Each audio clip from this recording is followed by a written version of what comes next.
Hindi mo ma-open ang GCash mo, lumalabas yung accessibility service detected. Security features to ng GCash para protektahan ang pera mo. Pero yung iba, kahit safe naman yung app, nabablock pa rin. So ituturo ko sa iyo ang tatlong paraan para ma-fix to. Bago tayo mag-start, kung first time mo dito sa channel ko, nag-tutorial tayo ng GCash, CC Bank, Messenger, lahat ng tech na kailangan mo. So, i-subscribe mo na para hindi ka ma-miss sa mga susunod na fix. Okay? Fix number 1. Ito yung pinaka-common at pinaka-madali. Pumunta ka lang sa settings ng phone mo, hanapin mo yung accessibility. Makikita mo dito ang listahan ng mga apps na naka-enable na gumagamit ng accessibility. Tingnan mo kung may ganito: auto-clicker apps, screen recorder, battery saver o cleaner apps, floating apps o game booster. Itagal mo yan lahat, i-off mo, okay? Then, i-start mo yung phone mo. Importante ito, kailangan ma-refresh ang system permission, okay? At buksan mo ulit ang GCash. So, sa karamihan dito palang okay na.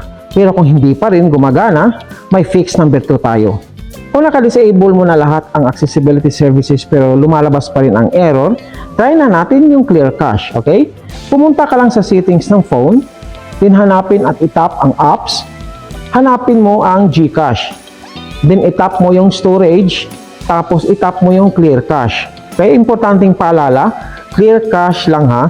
Huwag mo itap yung clear data kasi baka ma-log out ka sa GCash mo at kailangan mong mag-verify ulit, okay? Pagkatapos guys, pumunta ka sa Google Play o sa Google Play Store, i-click mo kung may update ang GCash. Minsan kasi yung lumang version may sensitive sa detection. I-update mo, okay? Pagkatapos, i-restart mo ulit ang phone, tapos buksan mo ulit ang GCash. So, para sa 90% sa inyo, gumagana na yan. Pero kung diehard talaga ang error, ito yung no clear option, okay? Punta tayo sa fix number 3. Kung wala talagang gumagana, may apps ka na kailangan mo i-uninstall. Hindi lang disable. I-uninstall mo, okay? Ito yung usual na suspect.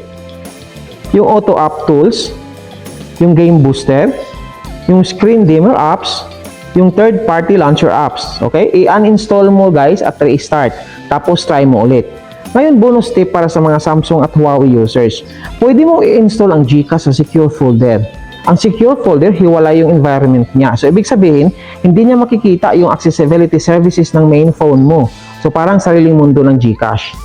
So, para i-set up, punta ka sa settings, then biometric and security, then secure folder. I-set up mo, tapos i-install mo ang GCash doon mula sa Play Store. So, yan ang tatlong paraan. Okay? Yung fix number 1, disable accessibility services. Fix number 2, clear cache and update. And fix number 3, uninstall suspicious apps at gamitin ang secure folder.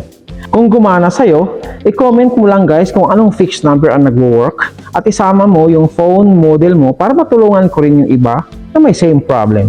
At kung may kakilala ka na block din ng GCash, i-share mo to sa kanila. Maraming salamat sa panonood. God bless.